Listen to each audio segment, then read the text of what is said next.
Telah terjadi kecurangan dalam tahapan pelaksanaan pemilu 2024 yang semakin masif menjelang hari pemungutan. Libatkan partisipasi masyarakat seluas-luasnya. Tingkatkan pendidikan politik, literasi, dan partisipasi masyarakat untuk menjaga pemilu yang berintegritas, pemilu yang berkualitas. Partisipasi masyarakat ini salah satunya penting dalam mengatasi rasa politik uang. Berpartisipasi sebagai bagian penting dari negara. Masyarakat memiliki peran penting dalam membangun masa depan negaranya. Turut serta dalam menentukan haluan negara. Jangan sampai menyia-nyiakan hak pilih kita, apalagi karena hanya diiming-imingi sesuatu oleh calon tersebut. Praktik politik uang memiliki potensi yang bisa menimbulkan kerugian bagi negara. Ingat, pemimpin adalah cerminan dari rakyatnya.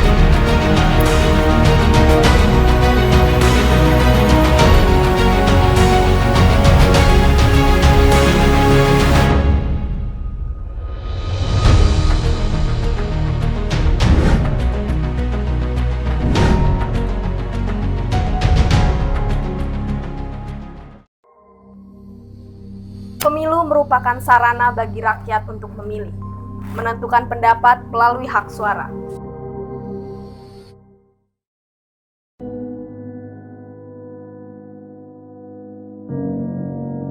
Berpartisipasi sebagai bagian penting dari negara, sehingga turut serta dalam menentukan haluan negara.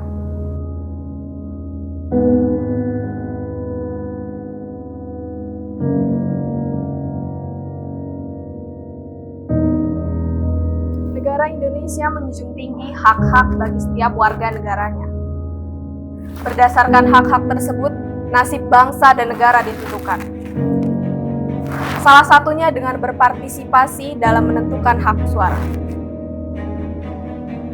Dalam PKPU tertulis, prinsip dalam pemilu adalah mandiri, jujur, adil, kepastian hukum, tertib, terbuka, proporsional, profesional, efisiensi, akuntabel, dan juga efektif.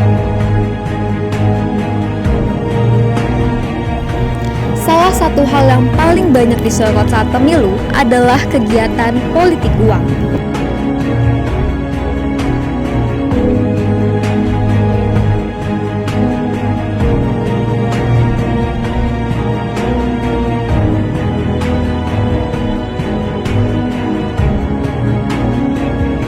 Istilah politik uang digunakan sebagai pembelian hak suara oleh peserta pemilu maupun tim sukses yang dilakukan sebelum pemungutan suara berlangsung. Dengan politik uang, pemilih kehilangan otonominya untuk memilih kandidat berdasarkan pertimbangan yang rasional seperti rekam jejak, kinerja, dan janji kampanye, dan hanya memilih berdasarkan pemberian uang belaka. Partisipasi masyarakat ini salah satunya penting dalam mengatasi praktek politik uang. Ini hati-hati, ini banyak kejadian mengenai ini.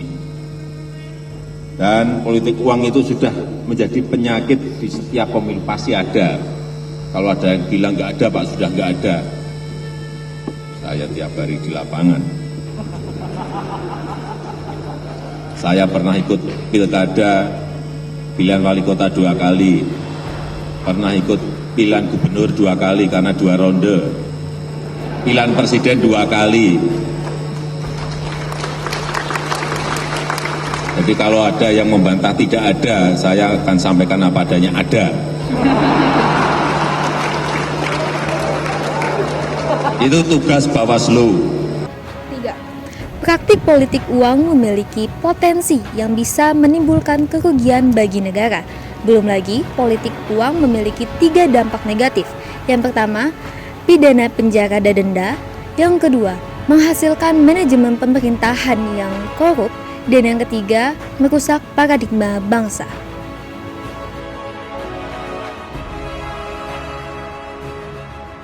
Untuk menciptakan pemilu yang baik dan bersih, sangat dibutuhkan pemahaman masyarakat akan bahaya politik uang tersebut, di mana masyarakat memiliki peran penting dalam menentukan masa depan negaranya.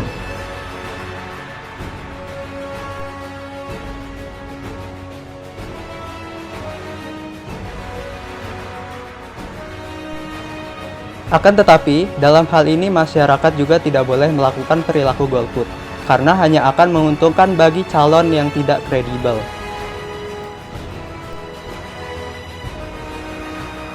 Karena biasanya perilaku golput dilakukan oleh orang yang kritis yang memandang tidak adanya calon yang kredibel. Padahal, golput akan memberikan peluang bagi orang yang kurang berkompeten untuk memenangkan pertandingan. Golput sama bahayanya dengan politik uang. Oleh karena itu, jangan golput dan tolak politik uang. Masyarakat yang cerdas dalam pemilu adalah masyarakat yang bisa memilih calon terbaik. Mereka yang sekiranya bisa mendengarkan aspirasi dari rakyatnya serta tidak mementingkan kepentingan pribadi. Dan yang paling penting adalah mereka yang bisa merealisasikan janji-janji dan ucapan mereka ketika kampanye sebelumnya. Ada yang mengatakan politik itu kotor. Kok bisa? Kita sudah 25 tahun terus membangun nilai-nilai baru dalam bekerja. Komponen kekuatan Kita sebagai pemilik hak dalam pemilu 2024 nanti jangan sampai menyia-nyiakan hak pilih kita, apalagi karena hanya diiming-imingi sesuatu oleh calon tersebut. Ingat, pemimpin adalah cerminan dari rakyatnya. Selain hal-hal tersebut, kita sebagai pemilih dalam pemilu juga harus cerdas dan berliterasi dalam menyerap segala informasi tentang kandidat-kandidat pencalonan yang tersebar di media sosial. Karena seperti yang kita tahu, saat ini ekosistem digital di Indonesia khususnya di media sosial sangat memudahkan hoax dan hate speech menyebar secara cepat dan luas. Sehingga harus ada filter dari diri sendiri dengan melakukan literasi digital. Sehingga kita sebagai pemilih lebih bijak dalam menerima informasi dan menilai manakah para calon dalam pemilu yang tepat. Apa terobosan Bawaslu di pemilu pada tahun ini? Apa yang berbeda dari pemilu-pemilu sebelumnya? Pembuatan satgas pengawasan media sosial dengan teman-teman Kominfo. Ini perbedaannya dari kemarin. Mekanismenya seperti apa? Mekanismenya kita kemudian ada laporan dari Kominfo tentang medsos yang bermasalah. Kita review dan kita kemudian memberikan rekomendasi kepada Kominfo untuk melakukan sanksinya. Ataupun dari kita temukan, nah dulu tidak seperti itu. Kita temukan, kita melaporkannya kepada Kominfo untuk di take down.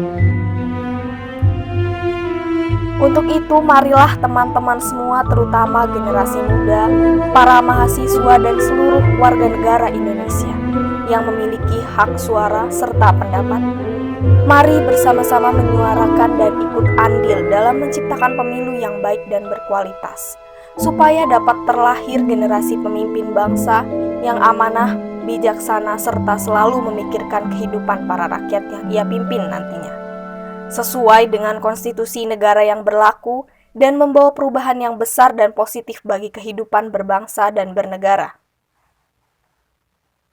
Hari Minggu beli ketupat, belinya dekat rumah Bang Mali. Pemilu 2024, jangan sampai salah pilih. Datang dan memilih, datang pilih, coblos celup, amati prosesnya untuk Indonesia satu.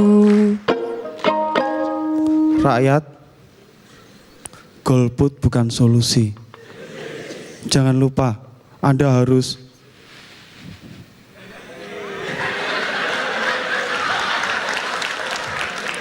servis printer.